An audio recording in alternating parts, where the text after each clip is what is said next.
ก็ให้มันห่างกันอีกนึงนะครับห่างกันแล้วก็ใส่แม่ทั้งสองมันเนี่ยก็ใส่อะไรนะก็ขึ้นตัดข้างปีนออย่างอีกนึงนะครับ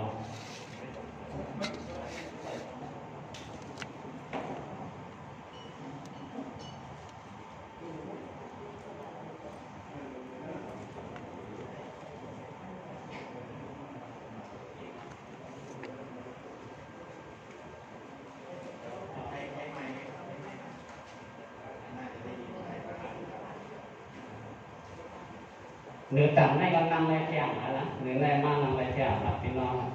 mà năm mình đi ở mà pi viên pi na viên của na tích bay hảอยู่trong lời là mà năm này hả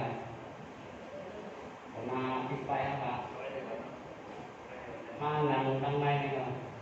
có năm này hả ví dụ này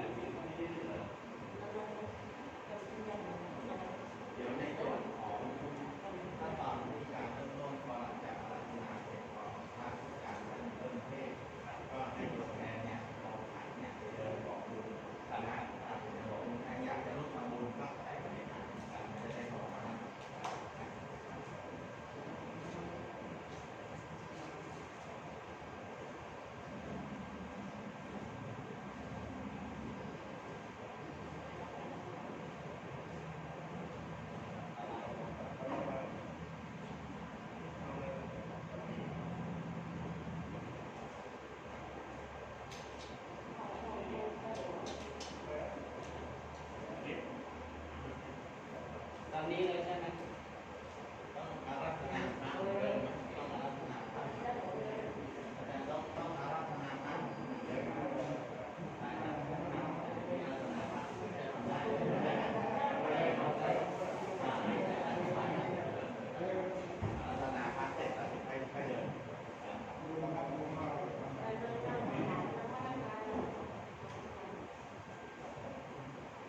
เอาครับเพราะว่าพี่น้องค่ะตัวตั้นยังไม่ก็เขาค่ะดีสิ่งดูตั้นกว่าในขณะเขาใจทุนแรงบาเสียวในขณะเป็นต่างโตคนตัวปั้นสีแดงสีเก่าอยู่เก่าตั้นกว่าในปังมาสาปังซ้อมนางสามปังอายุ23 ปีอันใดเสียงการชุ่มเหมือนกว่าคนมาวันที่ทางเกิดนั่นในที่คาแล้วข้าเฮาอยู่ที่ไหนเสียย้อนปีหมอกปีน้องกาผู้ปกครองนิมโดนิมเตอสิไข่ทั้งเยี่ยมันเสียแล้วเฮาข่าวกันกองความนอนตัวคณะตราสังขารยตนาเมียตั้งสามกำหนึ่งในที่ข้าอ๋อโลดาบุเซมิสาธุธรรมังปุเสมิสาธุสังฆังปุเสมิสาธุสาธุอธิกาปุงปราเจนสัมยาเกาปะปุงปราเจนสัมยาโหปะปุงอริยสมุทิสังฆาเจนสัมยาเกาปะมาปังกันสาสีปะแลด้านกุณานันตาปุงปเมตเกตุสระตะเกตุถึงพุทธรังเสงกุงสามาสมุตตะเกตุสาอนันตอนันตหาปาโตกาธรรมะกุยังกุไวเสดปางต่างเลือโหเป็นเกิดอิกายแล้วอ๋อสาธุสาธุสาธุสาธุสาธุอธิการอธิกาพระเดชสมัยตนาพระกังเกียรติสมัยตนาสังฆาเกียรติสมัยตนาอันเป็นอาทิยตนาเมตตาสังบุญสังปาในเขาเป็นห้องห้าคนที่สังเปียมาวิญญาสัตวะธรรมโอตังเสเวงก็เลยกุศลวัฏกรรมกุศลวัฏยังกับทางตั้งว่าเรื่องในดีข้าข้าอ๋อพอสุดถึงมาเมื่อในดีศาสนาพุทธะก่อนมาเมื่อแสนกำราเป็นเจ้าเธอเพิ่งใหม่เป็นกันในไม้ซอยห้าป่าพกที่ไปสี่ว่ามีก็จะเห็นตามป่าแปดที่ไปสามมีพอตีเดือนหัวใหม่หัวไหวลองไปไหลมาเยาหัวมือหัววันดันเต็มเมื่อไหนใครใจเลยพบว่าหมุนตั้งพระติที่โตติตนาเอาเป็นรองตั้งอันนี้จ้ากรรมพลังถึงโตเกจายะกริงกัตายะอันเป็นนางสามฟองอายุได้3 ปีเป็นเมีนางใจ3 แดงเป็นลูกยิง สิงเมปาอ่อนเป็นน้องสาวนางเสียงเฮือนอยู่เวียงเกสีอยู่เวียงเกสีในนั้นพิคาแลเรือเสนั้นหนากาเป็นลูกไปลุงสั่งอปานางลู่อยู่อายุสาวกเลยนะในอายุสาวกเลยครับเนาะอายุสาวกเลยครับเนาะเป็นลูกไปลุงสั่งปานางลู่อยู่เวียงเก่านาสามเวียงเมืองสูเรือเสนั้นหนากาเป็นนานปลายหยกหนากามหาไทยเชียงไทยตั้งโนตั้งเสียงเสียงโฮมตังซุ้มรถเครื่องใหญ่ปิดป้ายเมืองเกาะตั้งเสียงและโดยก็พี่น้องตั้งเสียงพี่น้องที่สามที่ไกลและเฮ็ดเปลี่ยนตานาผู้โสศิลาผู้โสภาวนาผู้โสและเฮ็ดอธิธรรมมาในคราวต่าง2-3 วันพ้นมานั่นสิเพื่อนเหมือนกันมือตั้งวันมือไหนในก็เลยหลุดตั้งกาซ้อมจะสั่งกาเจ้ากาก็เอาเปียดโดนเปียดป้างสิเพื่อนเหมือนกันอะไรนี่เหมือนกันนะกล่าวว่าเวลาปีปังจะสังขารเจ้าค่ะทีละทีวัดหมายเอาภาษาทุกประเทศได้เจ้ามา2 ตน 2 ป้าเดี๋ยวได้มาธรรมะเทศนาเพราะทำตลาดของเขาข่าวว่าเจ้าไหนปีกาแล้วสามหลังอันเขากาหมู่ปีซุ่มน้องพ่อแม่ลูกหลานแต่ก็ปีน้องปีตามปีไก่ตั้งวัดตั้งเสียงได้เฮ็ดเป็นตานาผู้โสศิลาผู้โสภาวนาผู้โสตั้งวัดตั้งเสียงเจ้าไหนเขากาย้อนให้อันเป็นนั่งสามข้อเขากาไรมาหักเอาผู้โสตั้งอีกทีในที่หญิงกันเงานั่งสามข้อการนั่งกับโรคเศร้าทีไรในก็โตอีต้าในก็ไอ้ข้าหาเป็นอีโตดีทีในก็ไอ้ข้าหาที่ทอดทีเนี่ยเสียดีกาแล้วเจ้าหนังเขากาเป็นพอเป็นเมเป็นปีน้องปีนางปีน้องปีสามปีไก่ไว้ก็ไว้เสียวิตาสองก็หาตั้งโมตั้งเสียงเจ้าในก็อยู่ปนองไว้หลังตั้งโมตั้งเสียงเจ้าในก็เขาขายย้อนอะไรอยู่วินหวานอยู่นี่มีเงินมีคำอยู่นี่มีศีลมีธรรมก็ล้างไหลไปล้างไหลเปลี่ยนปี5 คน5 ปีมีเมตตาคนมีเมตตามีกรุณาใหญ่นำเดือการเสียดีกาแล้วสามนางตานาผู้เสดศิลาผู้เสดปอนาผู้เสดเอาการเรียนได้สั่งแรงในของมาดังโมดังเสียงเป็นนั่นใครมายุบน้องต้องเขียนเรื่องการที่เราถึงมาอย่างตัวอย่างนี้ผ่านที่กัดที่เย็นนั่นเสียดีกาแล้วส่วนห้องการแต่เราถึงนิพพานะที่กัดที่เย็นในเปลี่ยนคนเพราะอะไรในก็ให้ก็เลยเป็นคนดีเป็นผีเพราะอะไรปานในก็เลยเป็นผีทอดผีเมียเสียอะไรก็ทั้งหลายไปทั้งหลายเปลี่ยนเสียคนห้าเปลี่ยนที่มีเมตตาคนมีเมตตามีกรุณาอย่างนำเดียวการทั้งหมดทั้งสิ้นเสียดีกาแล้วน้องคำดวงเกียรติทั้งหมดทั้งสิ้นจะนำการเปลี่ยนไปได้การเปลี่ยนอย่างไรอย่างการที่กับป้าจ้าอ้ามองละวังนี้ตั้งแล้วเป็นนั่งตั้งหลายเป็นไปตั้งใหม่เป็นวันโตเป็นวันออกเป็นบ่องเป็นประจานเป็นประจัยเป็นวันหรือเป็นมีเป็นเสือเป็นงูเป็นเงาเป็นกองเป็นกาบเที่ยวเป็นหลักเป็นหนักฆ่าราขายเพียมูหรือเพียมูหลัตาคนในเพียเมียวแรงว่าตั้งแต่เพียถูวิจิตรแต่ก็ตั้งว่าตั้งเสียงเท่านั้นต้องถอดร้อยอย่างที่กินที่อยู่ที่ตั้งที่ก่อนที่มาที่ที่ตามที่ก้าที่ใครเถื่อเรานำมาเล่าบ้างค่ะตั้งว่าตั้งเสียงเท่านั้นเสียที่กระไดสังเกตว่าเป็นมาที่หมอสานที่มาว่าจะทุกข์จะเสียวันเมื่อนั้นนั่นไหนก็วันที่ต่างหน้าวันที่ศิลาวันที่ขอนะตั้งว่าตั้งเสียงเขากระไรอะไรสั่งอะไรของเท่านั้นมากั้งเสียงเสียงเสือก็เดี๋ยวเลยหาถึงสันตระมังตระโกตระนิปันตระเมียจากห้าจากกายจากกางกูคนกูนางตั้งโมตั้งเสียงตั้งก็มาอยู่ตั้งก็อยู่ตั้งห้องตั้งนอนตั้งหลังตั้งเดินตั้งเวียตั้งโมตั้งเสียงเสียงตั้งปีกาเก่าอันนี้ปันนาสาพิเจียวหอดูสาธุสาธุสาธุ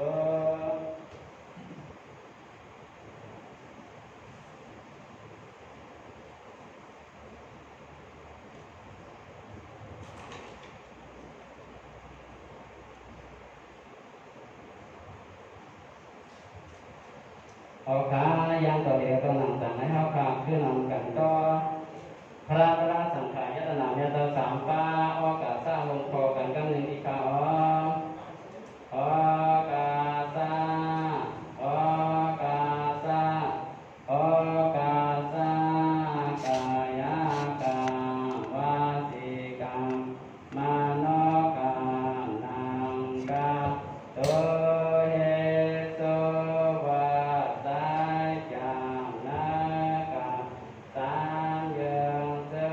นันสามลายเอาเปลืองเก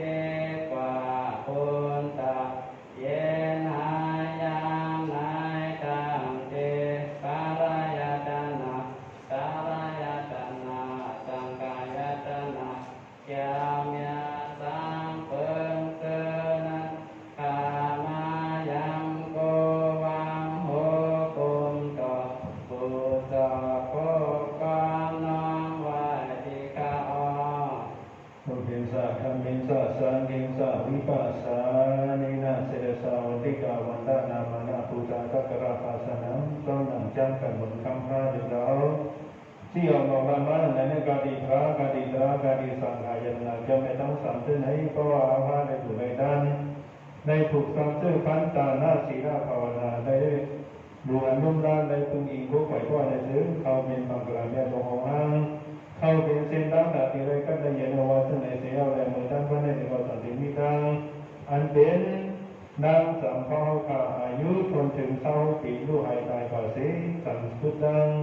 อันเป็นหมู่ปีซุ่มน้องเชื่อทุกไข่ปนองดึงหลังสันติทุกสลายเขาก็เลยเป็นฟันหรือคนต่างนางสัมภาระซึ่งในเสียเอาแรงสัมฤทธิ์ความฤทธิ์อนันตานาการด่านหน้านาการศีลนาการภาวนาเยื่ออันเขาเปลี่ยนตั้งดีตั้งแจ่มแจ่มใจน้ำสามฟังอยู่ที่ไหนตั้งเดินในเราแค่เรามาอนุโมทนาสาธุรับเอาตั้งดีอันปีนอกเลยให้ได้สร้างมันวันไหนเสียแลนำดับพันนี้อันเขาการเลยให้ได้สร้างทั้งหมดทั้งสิ่งเสื่อในให้ได้กล่าวเขาตั้งหมดทั้งสิ่งออกพ้นละเสียเป็นสีเปิงกับสามเปิงแห่งกับเป็นเชโนอาเปิงมิวิราติปุงกัสนาตราบุตรในสิ่งการนังอันตะกาวเขาอัมโรอัมละมุมมองจ้องตาอันเขาหุ่นเป็นยาในการเป็นเพศกับเพศอยากจะอย่างทั้งหมดทั้งสิ่งเช่นนั้นวินาสันตุขมันกับกังอย่างไกลสีเรื่องสีเยสอุสาพิเศษเสียดีที่สร้างสิ่งดีกว่าที่มาสิ่งกาเดี๋ยวมันไม่ได้กล่าววันดาเมื่อนาอันตะกาวเขาตั้งหมดทั้งสิ่งที่การสังกัดมันดอกเขาการสังกัดทั้งท่านอย่างเป็นให้เป็นหนึ่งเมื่อนาแล้วเขานังกีพิโนนรกะอนุวัตตั้งจีกว่ามันกัดตั้งเมียกว่ามันมาข้าดูซีกว่าเพียงสาดุยาสัตตะกองเตยกว่าไม่เอาเคยเขาเป็นนั่นอะไรเป็นตัวอะไรมนต์เสียแล้วนั่งจนพอดีเขาการเลยให้ในสาวเส้นไหนอะไรเป็นกินแห้งกั้มเกียมเทียมใจอันตรายเขาเที่ยวเที่ยวยาอันเป็นมาพระโสตระนิปัญจามียาอยากการอยากก้าวหนังกำเสริมมุงสุต้องเคยเป็นนั่นเขาเลยเป็นชนหนังในตั้งมุนต้องเสียงสักกันในการนิพพานาสาธิเสียหอดูสาธุสาธุสาธุโมฆะโมฆะตะเกตะกะตังโกตังเสงวันกันห้าวสรณะภูมิสัมปาสินเสียงหาป้าต่างสีมองจอมหูตัวไอ้กิ้งมันกูโคกุโคนตังโกตังเสกิกาอาหารปันเตทิสรานินัสหะเป็นสาสีลาธรรมายาสามีอนุกังกัตวาสีลังเดชาเวปันเตดุติยามปีอาหารปันเตทิสรานินัสหะเป็นสาสีลาธรรมายาสามีโลกังกัตวาสีลังเดชาเวปันเตตาติยามปีอาปันเตทิสรานินัสหะเป็นสาสีลาธรรมายาสามิโลกังกัตวาสีลังเตตาเวปันเตยามหาวดาวิจาวะเตชะปามาปันเตนะโมตัสสะภะคะวะโตอะระหะโตสัมมาสัมพุทธัสสะนะโมตัสสะภะคะวะโตอะระหะโตสัมมาสัมพุทธัสสะนะโมตัสสะภะคะวะโตอะระหะโตสัมมาสัมพุทธัสสะนะโมตัสสะภะคะวะโตอะระหะโตสัมมาสัมพุทธัสสะพุทธังสรณังคัจฉามิธัมมังสรณังคัจฉามิสังฆังสรณังคัจฉามิพุท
ใจ อาสาเอาใจ ไม่รักตัวขอ ไม่ละโกขอ ของคนนอนข้า ของ ง คนนอนค้าง ทำแก่เดินมา ทางเปลี่ยนแหลนมา ขับเอาเรายา กับเมาเรายา เอาหาเปิงใน เอาหาเปิงใน เรื่องเวไว้ เรื่องเวไว้ ให้พระเจ้าสยาม ไปพาต่อโซยา อิสราเนนะสหปัญจศีรังธรรมสาธุกังกัจวาอาธรรมาเทนะสัมปติทา อามาปันเตสาธุสาธุสาธุ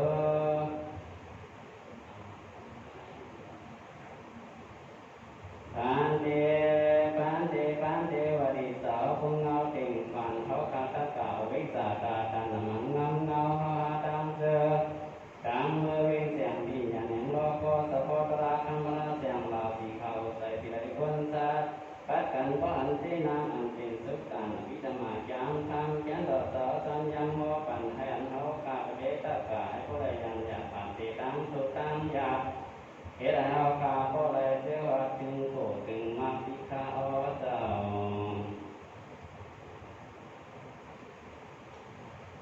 ในวันในอาจง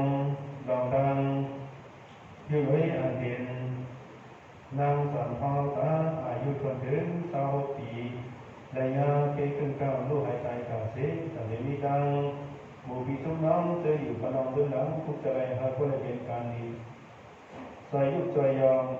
อันเป็นผู้เงินทางเงานางสันพอนั้นเมื่ออยู่ที่ไหนการเลยในก่อหาคนเลยสาธุนุโมทนาตอนนั้นยังอันนั้นเลยเสียวแลได้มาเห็นเป็นปางมาสาภูมิเลยหมอบถึงบุพีสุนทรทั้งวัดทั้งเสียงไว้ก็ไว้สี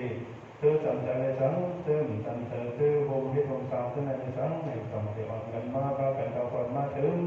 นาสานานาวัดว่าเจ้ามาอยู่ไหนเมื่อในวันไหนก็เลยว่าเป็นวัน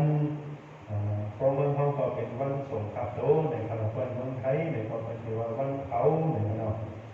ก็เพราะนั้นหนังสือสัมพอจะได้เป็นสมัยก้าแลเขาก็เลยมีลองดีเสื้ออันมาหอดสู่ถึงในฝั่งซ้อมไหนในสมัยที่เก้าเสา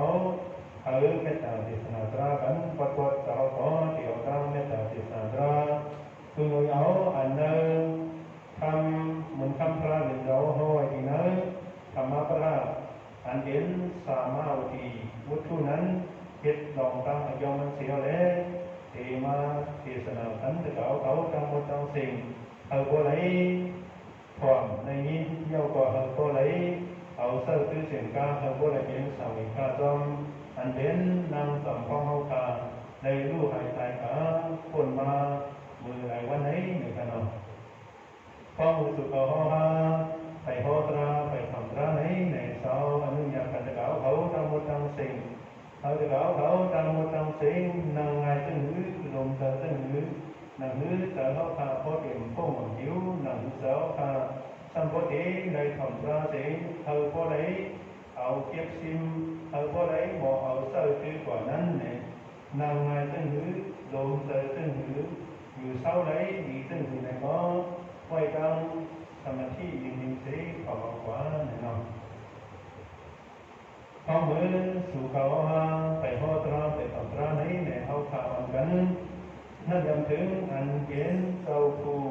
ที่ตั้งตราเจ้าผู้วันทุสสีบ้าพระเดินเจ้าเขาข่าวนับย้ำพระเดินเจ้านโมตัสสะเจ้ากันสามครั้งเตเขาข่าวจังสุดคุยฟังธรรมะสภาเขาขวาในคำไหนเขาข่าวกันแล้วก็นโมตัสสะสามคำไปถึงคำพระเดินเจ้าอันตราสังขารนะโมตัสสะ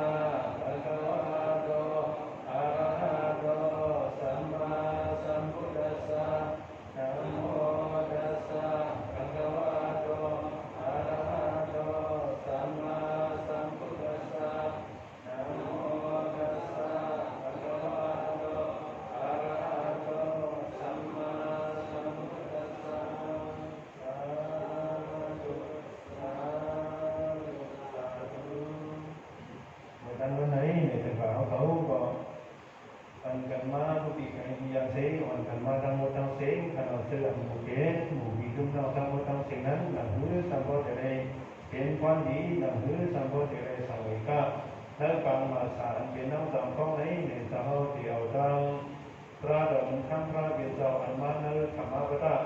tham gia với đi quốc thu nắn tham Việt ngào nắn xíu lẽ sai số khó ra thì trong họ đây mà có quân tại nơi hành thái để mà từ khó ra và sao đó quân tại hành thái quân ở đấy nàyเขาเกิดเป็นคนเป็นธรรมะไหนไหนมีคนสองก็มีหลายก็ครับเนาะมีสองก็ค่ะก็หนึ่งเป็นคนตายก็หนึ่งเป็นคนตายนะครับเนาะก็เอาดีความอย่างมันก็ตายได้ก็ดีเนาะเนื้อพระไหนเนี่ยมุนข้ามพระเป็นเราพอมาดีเนื้อก็จะเขาเป็นผู้ที่ความมันเนี่ยดีเนื้อธรรมะก็ได้ดีเนื้อสามาวดีวุฒินั้นเนี่ยก็ตัวเลยที่ความมันกันเนาะมุนข้ามพระเป็นเราเขาตึงหนาเนี่ยเพราะว่าอาปมาดออามาดัมปะดัมปมาดอมิสุโนปะดัมอาปานัตตานามียันติเยปะมาตายัตถามาดาเนี่ยเป็นพอว่ามุนข้ามพระเป็นเราแปดปารีครับพอดีป้องความใจเขาที่สบายละที่ป้องความใจเขาว่าชวนก็อันหลงโดลืมจริงอันผู้ลองหลงโตเจ้าเก่าอยู่กว่าข้าปองคิดกว่าข้าเบี้ยอยู่เมากินมานั้นเหมือนดังคนตายว่ะเหมือนคนอย่างข้าต่อเหมือนคนตายอย่างก็หนึ่งอยู่กว่าก็อยู่มีสติกว่าก็กว่ามีสติเราเห็นเราทำเรามีสติอันหลงอันลึกนั้นนั่นเป็นคนก็อันตายทำการเราพอมันไหนเพราะฉะนั้นในอันทำการเราพอมันไหนในเขาก็เลยผู้ที่ก่อมันนั้นเราอีกฝั่งเองจนหนังมันได้เขาได้ว่าตัวเสียสุขภาพเขาว่าจะอยู่ไหนถ้าเขาปกติอย่างนี้ตัวเสียสุขภาพว่าผีผ่านมาตามเมืองไทยผีตายไว้มาทางไหนครับมาทางเมืองเขตก็แปลว่าสังเกตว่าเรื่องนั้นเนี่ยเมืองเขาเมืองคนเมืองใต้เขากำนำนำให้เขาอ่อนกันเติมรถเครื่องโคเขตเพราะฉะนั้นก็ขี่รถเครื่องให้เนี่ยก็ห้องมีสติก็มันจะให้หันมันจะตายไว้พอสังสมาผีผ่านมาเมืองไทยได้เมืองไทยได้เนี่ยหนึ่งเดือนเพิ่นปันสลับหลายกว่าเขาสองกว่าเมื่อเขาได้เขามีเขาอ่อนกันใส่ตั้งแต่มันคุยเนี่ยเป็นผีสามตัวกันเนาะหนึ่งเดือนตัวเสียสุขภาพเขาว่าหนึ่งเดือนใช้สองลูกก็หนึ่งเดือนสุ่มหลายครั้งสองครั้งเนาะเพราะว่าเขาให้ทำก็ยากเขาหรืออะไรเฮ็ดก็กับอย่างวิธีเขาไว้อยากไปเอาแต่เขากับทางเสียบุญว่างนั่นอย่างเดียวกันเนาะเมื่อว่าผีตายไว้มาได้มันผีนั่นก็เหมือนนั้นเดี๋ยวรถเดี๋ยวปลาอันวันนั้นก็เขาว่าเอาสติสักขี่กาตั้งป่องตั้งเสียนก็ในกำเดียวไปก็พ่นตีพ่นมือกับต้าอันวันนั้นตอนนี้จะกล่าวเขาว่าลีเนาะพวกเปลี่ยนยังต้าเขาอยากเปลี่ยนเวียดนามพวกเปลี่ยนต้าเมือนั้นต้าสมแต่ละตัวก็เพราะนั้นเขามีหังก็ยาวเขามีสติเสียใจเขามีสติเสียเขาเป็นคนขี่รถเขาขี่มีสติว่ามีสติว่าก็ว่าเล็กน้อยเขาเป็นคนก็ให้ทำดูคนทำอย่างเขาผู้ที่ทำคนทำอย่างเขากับของกับที่นั่นขี่กับปนาเป็นที่พวกผู้ป้าคนไหนถึงนั่นก็ที่เราจะเป็นสัตว์เราโดยที่นั่นก็คนอันขี่รถไว้ถึงการที่ทำมาเพราะนั้นเป็นดีย้อนสู้กันดีนะเป็นดีย้อนสู้กันซะการนำเป็นดีย้อนสู้กันถ้าเธอกับเมียนตอนนั้นสิเป็นทั้งวันเลยเอามามันเขียนในคุณว่าเป็นวันที่เราบอกว่าคนกับคนเขียนนั้นเป็นว่าขี่เกี่ยวกันแล้วตามในสุนัขมันเข้ามาได้ถึงคนกับคนเขียนอันเข้ามาอยู่แล้ววันนั้นสุดเด็ดที่เราต้องปั้นมาปั้นสุดนั่นเปิดเข้ามาคนเขียนเปิดเข้ามาคนอยากเลยเนาะเพราะว่าเขาเขียนที่ว่าได้คนเขียนแล้วว่าเขาเริ่มทำที่ติดกับที่เองเพราะฉะนั้นแต่ว่าเขามีสัมผัสแล้วเขาหมออยู่จำสติอินจำสติว่าเรื่องนั้นหรือว่าเขาขอเนาะเพราะว่าตัวเองเหมือนอย่างนั่งกับเขาในอายุการคนก็ยังติดต้องเรียนอาศักดิ์สาวกเนี่ยก็ว่าได้ไปพูดสักกับพระผู้มันจะกล่าวว่าไปพูดนะตึกใครพูดลองหยอกลองซื้อลองวนตึกพ phong khai lên khai triển còn cần giờ sa cuốn sa sáu chỉ sao miền phong thích khai lên thơ triển thì nam hơn phải khai mỹ như là khai mỹ hơn gì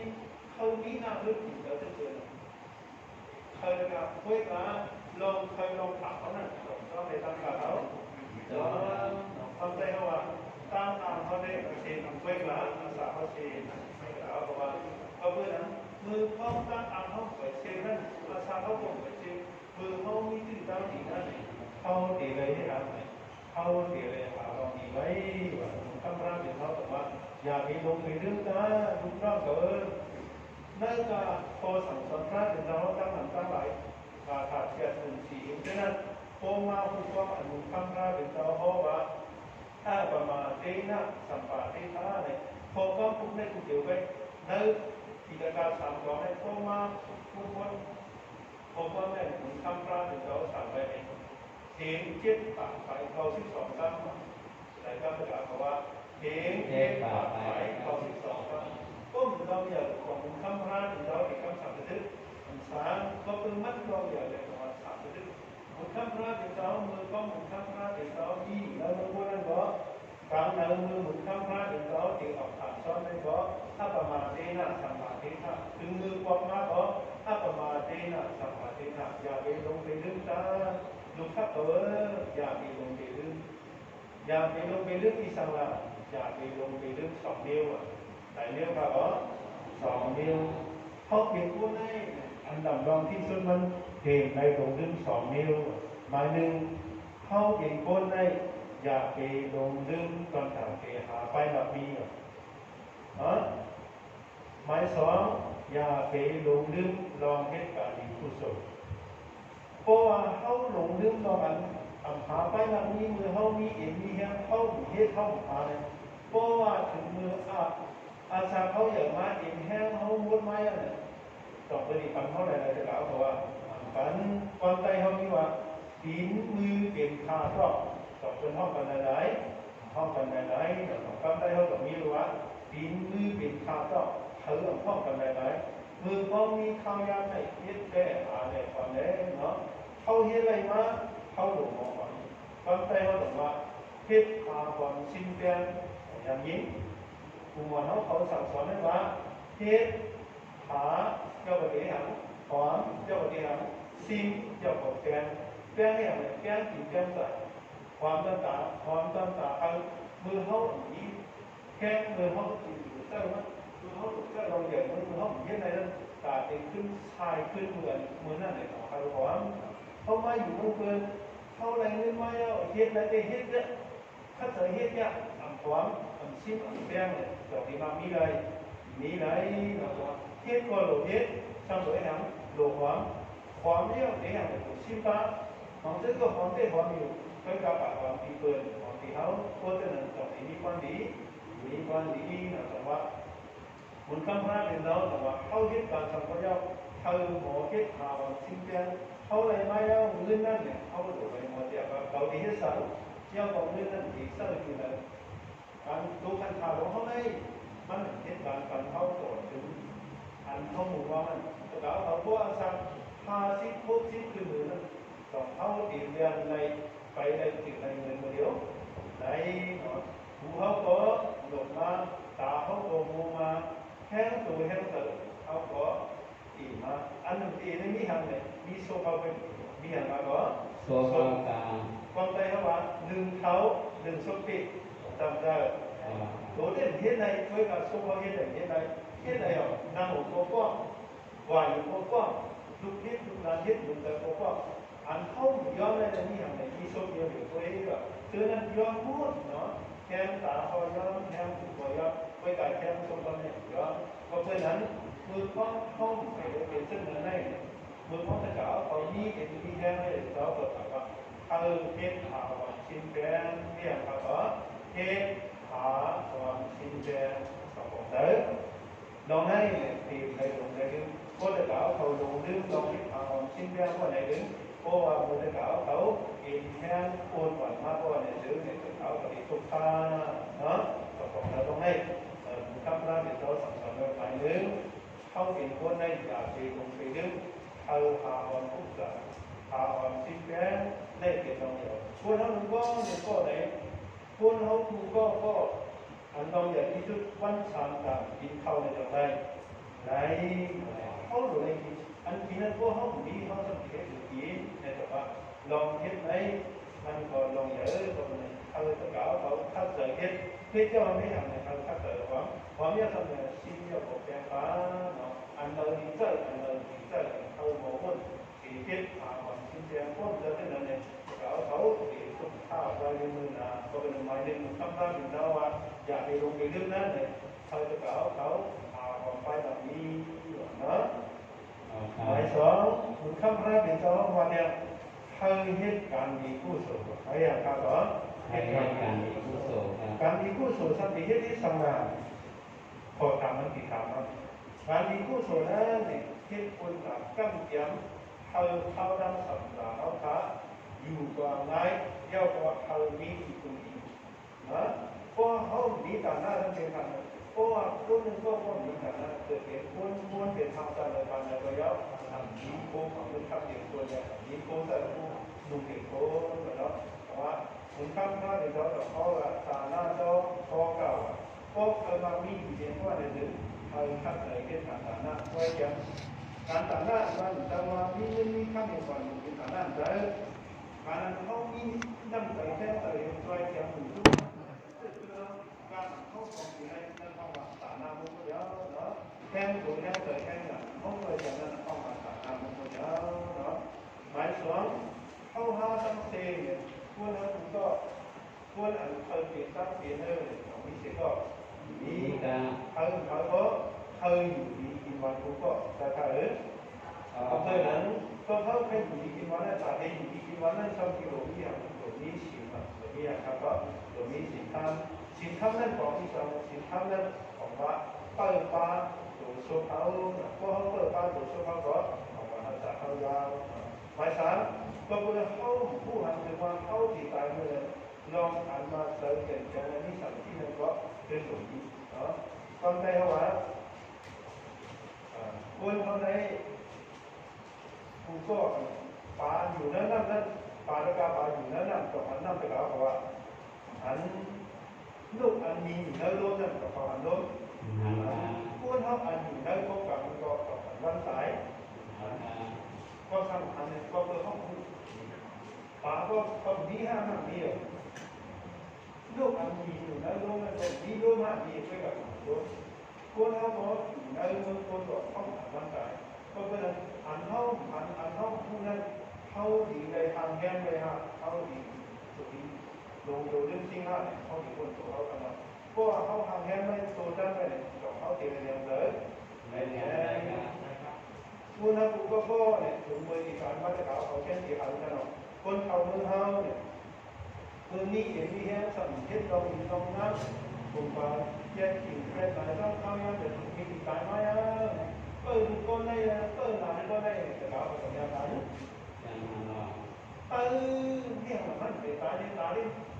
ที่เองปวดมาก่อนนะมันมองหลังมันมองที่เองมองมันมองอีกมันมองอ่ะโคนหามันมานั่นหลานมันถีมาซอยมันเลยยี่ตั้งมองกันเลยเวลาซอยเลยจะเขาว่าซอยไหนเงินที่แกมันเงินน้ำตาพองเขาเลยมือมันพองมีอายุอยู่นั่นมือมันต้องเปลี่ยนอยู่นั่นหัวก็อันที่จะช่วยกันก็ส่งช่วยได้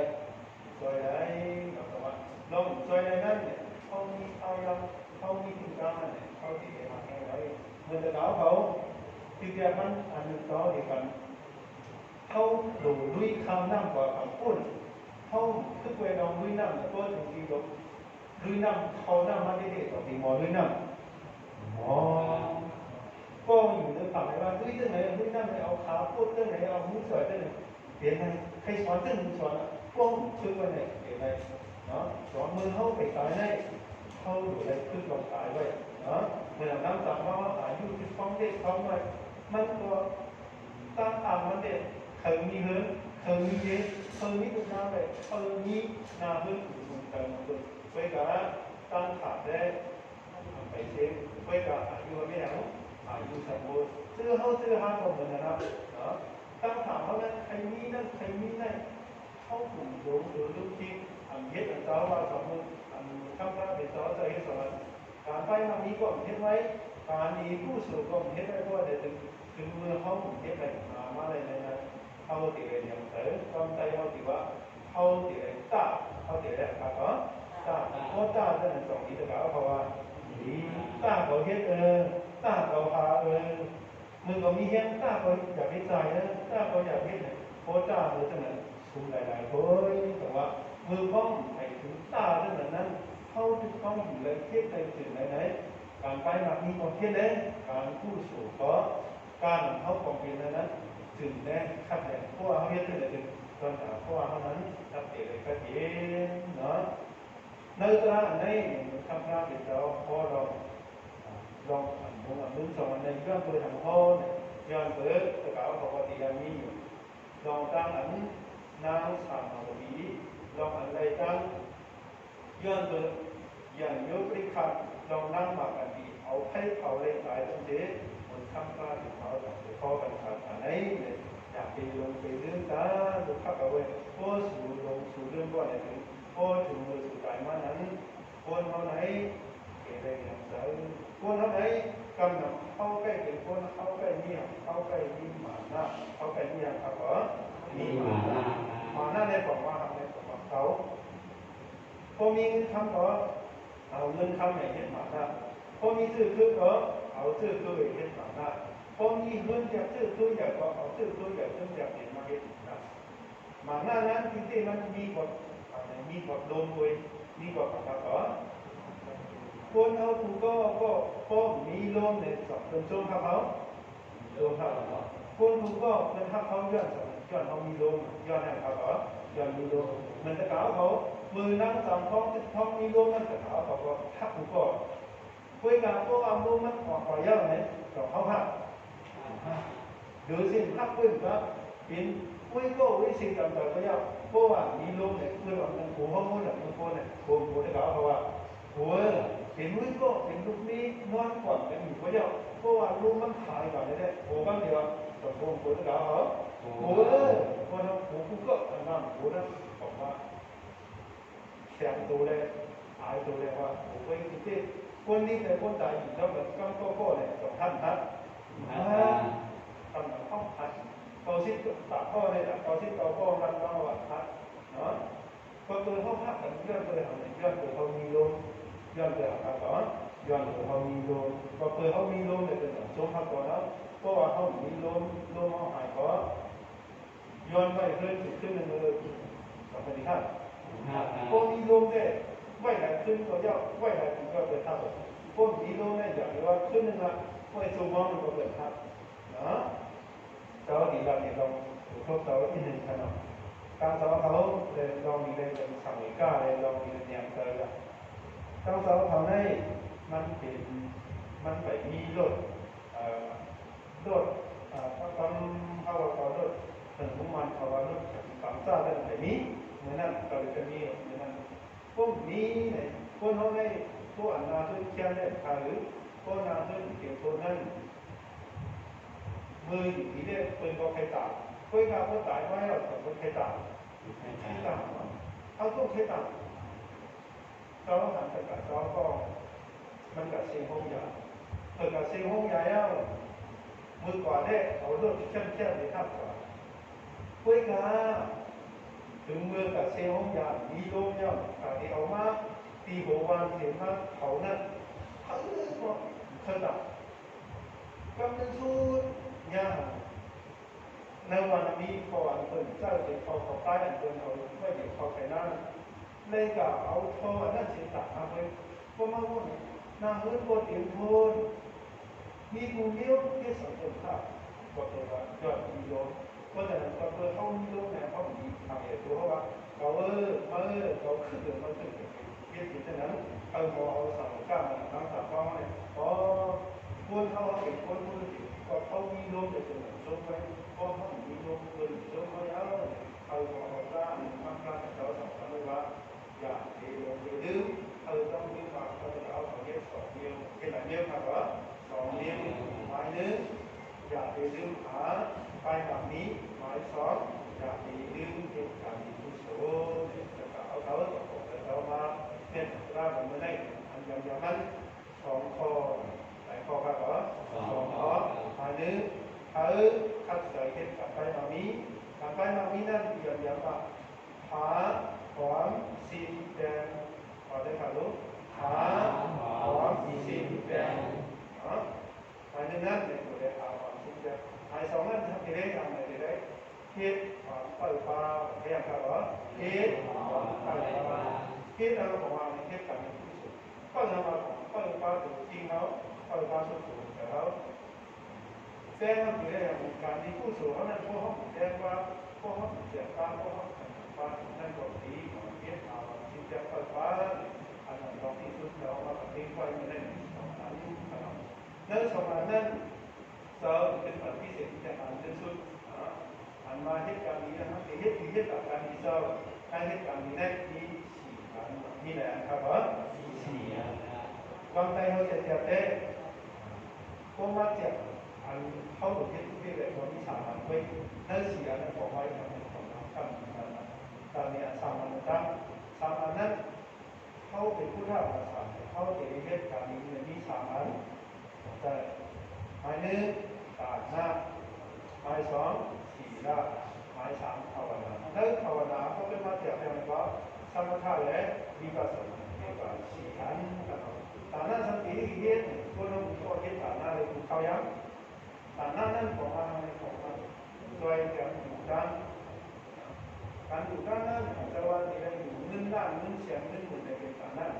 ตาหน้านั่นของว่าตาหน้าอันเราเอาองค์จุ่มสิ่งเพื่อนเขาเหตุเราจะทำมันจะถามว่าองค์จุ่มสิ่งเพื่อนนั้นว่าตอนนี้เขาได้อยู่ใน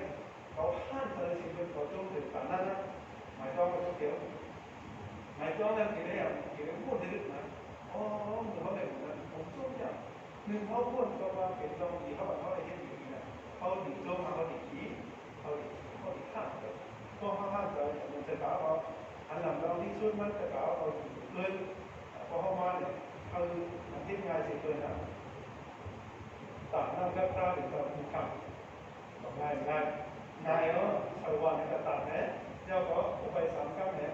นั่งก็นี่เดี๋ยวเนี่ยนั่งถึงด้านล่างถึงเจ้าครับในที่ตัวอะไรอ่ะในของให้ต่างหน้าหมายสองข้อมือเขาคอขาดมานั่นมือเขาถึงน้อยกว่านั้นไหนทำสิเนาะมือเขาทำสิได้สองสิเนาะถึงก็เลยกล่าวเขาว่าลูกเพราะฉะนั้นลูกเนี่ยก็เขาว่านะลูกเห็นต่างหน้าหมายหนึ่งเอาเห็นการต่างหน้าหมายสองเอาขาดสิสีละหมายสามที่ทำมาเอาโบว่ามันน้อยเนี่ยเอาตัวละเอาในโบว่าเด้ตายเมื่อพวกของที่ตายเลยเอาไปพูดว่าผู้โบว่าเนี่ยเขาพูดว่าเขาตายเพื่อการเมื่อพวกของที่ผู้ก็เมื่อผู้นั้นคือตายไปก็ประกาศว่าเขาที่เอาสังกัดคือเขาจะมีนั่นนะครับคือเขามีสังกัดหมายสามหมายสี่มาคือได้อะไรคือเขามีปัญญาดีโดยลมง่ายที่สุดเนี่ยลมเขาลมก่อนถึงว่านั้นถ้าว่าลมเขาก็พูดว่าลมเขาก็พูดว่าพอลมพูดว่าลมเขาก็ลมเขาก็แต่ว่าพอแต่เขาถึงที่นั่นก็แต่เขาถึงพวกลองเป็นแบบนี้แต่เขาเป็นกว่าทำที่ทำเป็นลองเป็นแบบนี้ก็เกิดใจได้มันเหตุการณ์ที่เดียวได้เพราะว่ามันพวกลองลมเขาลมก็ลองอันมาตั้งมันสันบนก็เป็นสันว่าการต่างนะเห็นยังไงเขานั่นก็นั่นเย็นหรือเขาบอกมาหมายสองการสีได้มันนั้นมือเขามาเดี๋ยวว่ามันนั้นเขาขาดสิ่งที่สำคัญหมายสามก็ว่าเขาสีได้น้อยกว่าอย่างของมันก็เขาตายมันอันเขาดีตัวสิ่งนี้ที่สำคัญเยอะกว่าเขาเองที่ตายเขาปวดมาหมายสี่มาก็เขาปวดลองลงเขาลงออกไปเขามีที่สัตว์ที่เนื้อหนึ่งวันทุกวันเราเมื่อเราทำเข้าใจเขาไปแล้วเขาก็วันหนึ่งเราเดินเหมือนกันตั้งทางสังคมก็ยืมกันเพราะว่ามีเกิดก็ข้าพเจ้าว่าเพราะว่ามีเกิดก็อันที่ร่ำก็มาในที่แห่งสามเดียวมีเกิดมีเขามีเจ็บเราก็มีอะไรมีตายมีลืมทำเขาข้าผู้พ่อได้เขาเกิดตามหมดแล้วด้วยการทำขึ้นทำอันนั้นมีเขาเราก็มีเจ็บคำนั้นสุดก็จะเป็นหนัง มีขายข้อมือสุขภาพไปขายได้เท่าที่เอาสั่งไปเท่าที่เอาสั่งไปด้วยก็เอาคือเขาไปตีขายนั้นเท่าที่คุณสั่งตีขายเอาพูดการให้เราจะมีมาช่วยเขาเดินคุยมีอะไรสิ่งต่างเขาคุยก็ว่าเขาเกี่ยวกับเขาขายได้ก็ตรงนั้นวันนี้เราทำมาประกอบการอันมากันเยอะสามารถว่าที่รู้นั้นสามารถนั้นนะบอกว่าเขาเป็นเขาสองอันอย่างนั้นที่ว่านั้นอยากไปลงไปดื้ออยากไปลงไปดื้อนั่นก็เขาเล่าว่าคนขายแท้คนขี่เนาะเขาเล่าว่าเขาคนขายคนขี่มันของมาทำของคนก่อนลงดื้อนั้นมันเป็นคนขายอ่ะคนก่อนลงดื้อนั้นเป็นคนหนังคนขี่เนาะจะหาเขาของใจกันของใจเนาะเพราะฉะนั้นวันนี้เรามาในฐานะพระบัณฑิตวัดตัวข้าไปสัจจะฝังพระให้เขาข้าทำเป็นวันตั้งเขาเสาเขาเลยเป็นสังฆาสมเป็นนั่งสังเขาให้ใจกับมันเสียเขาข้าเป็นวันตั้งวัดนี้ตัวเสด็จพระเขาแก่ว่าเราแก่ว่าทั้งหมดว่าตั้งเขาเสามือไปเท่าในมีเฮ็ดไว้ตั้งหลีในน้ำมือไปเทียบในมีเฮ็ดไว้ตั้งหลีในน้ำมือไปตายในมีเฮ็ดไว้ตั้งหลีในน้ำก็หาเท่ามาตั้งหลีอัมปาเอาหาในเหนียวเสียก็หาเจ็บมาตั้งหลีอัมปาเอาหาในเหนียวเสียก็หาตายมาตั้งหลีอัมปาเอาหาในเหนียวเสียนั้นก่อนมือฟองลองตั้งเท้าลองตั้งเจ็บลองตั้งหายใจมานั้นในมือฟองสุขภาพมีเห็นแห้งเห็นตัวเองแต่นั้นในอันเป็นการมีเท่านั้นในของท่านจะเรียกเพราะว่าเขาเฮ็ดเขาขุ่นอยู่เขากินมาลงตัวต้นทิ้งมาอยู่ต้นเมื่อไหร่ก็ผู้ว่าผู้ทับตัวเขาไม่สั่งผู้เรียนมาเราเขาขุ่นอยู่เขากินมาลงตัวต้นทิ้งอยู่ไว้เอาเจาะเอาก้นสิ่งก้นยางว่าเนี่ยถึงมือเขามาถึงมือเขาเจ็บมาถึงมือเขาตายมานั้นมาว่าแต่ก็ลองดีนั้นคือจับตัวจับจริงมีสิ่งที่ตัวเนี่ยหรือกำนั้นเอาตีเลยตาเพราะว่าตามันกำนั้นมีหนองสังมีหนองซุ่มกันอยู่ด้วยกับนั้นมือป้องไปถึงตั้งเช็ดไปมาตั้งเข้าไปมาตั้งตายไปมาถึงตัวเขาตั้งสิ่งนั้นอันเห็นเราหมดกันกว่าสองอันนาการอันเขาหาแต่เด็กต้องใส่เราวันนั้นอันเป็นนาการไปมามีนั่นตัวเขาจะเรียน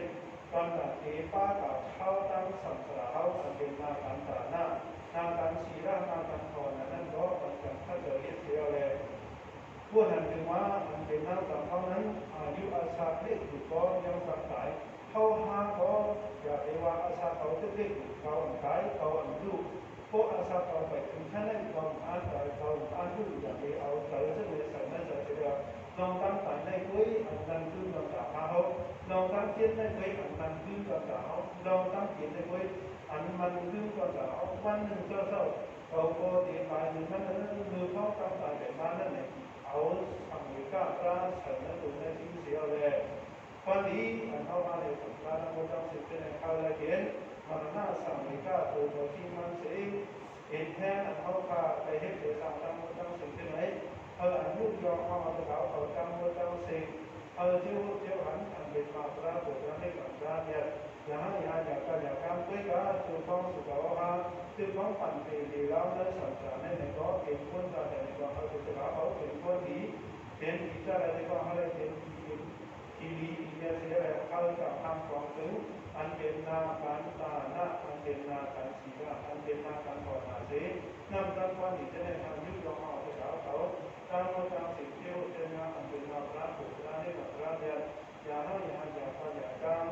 เหมือนการเดินมองคือตอนนั้นสักการใน ติตังทิปันนาสาติสิโยภวตุ สาธุสาธุสาธุเอาละที่เราเอาตัวกันหน้าเอากามากับบุกการเราสามารถเพื่อที่จะเอาหน้า เอาก็เป็นฐานหน้าห้องพร้อมกันกันว่าต้องแบบนั้นนะต้อง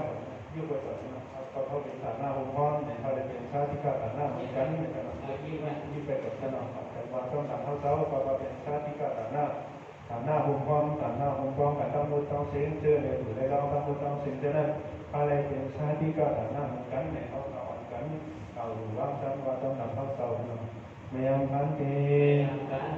สาราลุตาทุกขาโตโมจนาทายะอิมาทานาคาดวาวุถุกานาสังคัสสะเทมานิปานัสสะทัสโยโอตุยาโซสังฆาโซ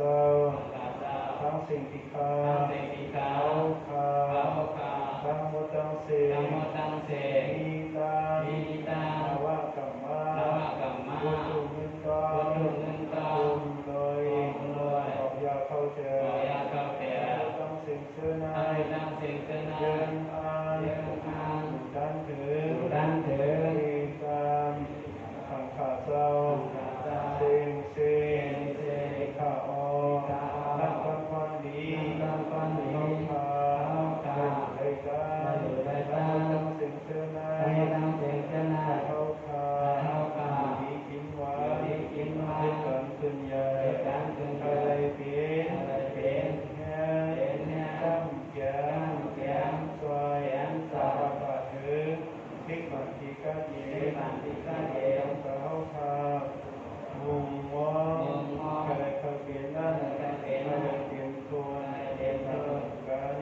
ตั้งเสียงคุยกัน สาธุ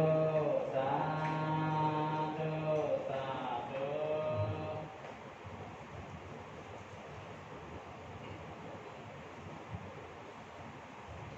ทำนี้เราในอยู่ในด้านในทางธรรมะที่สนับสนุนเกี่ยวกับเรื่องสวดตัวจิตการน้ำเย้าในคำในห้องข่าวอ่อนกันต้องหนักมีทุ่งเฮามีกันเนาะเอาข่าวอ่อนกันผู้สวดเข้าใน ขอ ห้อง ทำ ข่าว แต่อาเปเตวางหยัดกำมือไปวางบ้างตัวตุ้มๆต้องกัน ต้อง นี่แต่ว่าเอา โอเค เอาครับพี่น้องคือมีน้ำหยาดนั้นในก็บางน้ำหยาดว่าในข้าวที่เอาหนังกาปอดอ่อนตอนสิแล้วว่าก่อนตั้งก็ยาก่อข้าวคาต่างไปเป็นว่าความหยาดนั้นตะวันตุ้มข้าวคาต้องกันผู้พ่อผู้คนในข้าเนาะกำลังตั้งก็ให้วิญญาณทำเงานั่งตามข้าวคาได้มาหาผู้สุขวันดีอันพ่อแม่พี่น้องไว้ก็ไว้เสียได้ได้ทางในทางในปันคือตั้งลงมาได้อะไรมาหาเอาอย่างนำสิกรรมเขากาสากาสาสัมในตั้งตันจอมบังสินสันก่าวเห็นเย้าหยาผู้สูในเจียบยืนเมียงกว่าปันนังสามฟังถึงให้พอเจก็เงาเสวะเมียงกว่ามาดาปิดาอัตริยาสาปล่อยเมสราญาติกาเธอสายเรียนปีเต็มสังกังควรหมู่ดังหลายแจบเสียงเดมันโตมินโตกันเหนื่อยในความกามีสายวิญญาเดมันสร้างเท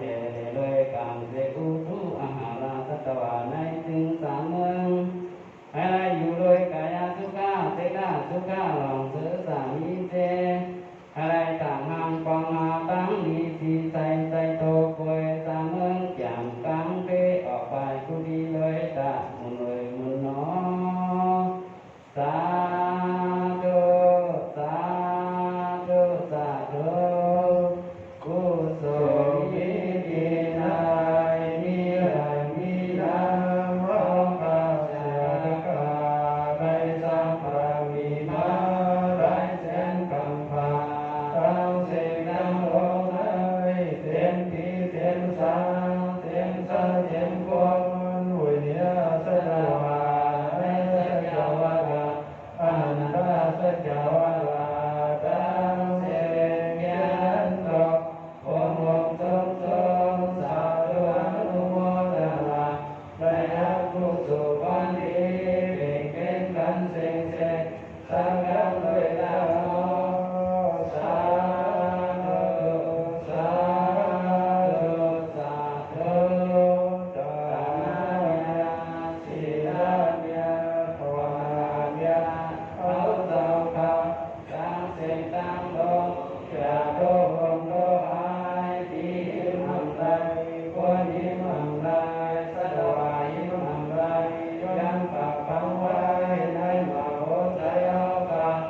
ดีงามถึงมายังตัวเดียวเขาขาขึ้นมากันก็ลดศีลลดธรรมจอมกันแข่งกำหนึ่งอีกครั้งยัตนาเมียเจ้าสามปาในการพระสามเยินโกเลยเพิ่งพิจว่าอาธรรมาสามเยินเกินนายงดสางโตกาสังกัมหวังพูดไว้ให้ไรทนสร้างตาวันนาความย่อยันกันโตอีกข้าอ้อ สุภิเดียวสันตุสกรกวินาสตุมาดิโกนัตรยาสุภิกายุโกภวะอภิวัตนาสิริสเนสวัฏตัสสะอิโนสัทธาโรธรรมวัฏันติอายุ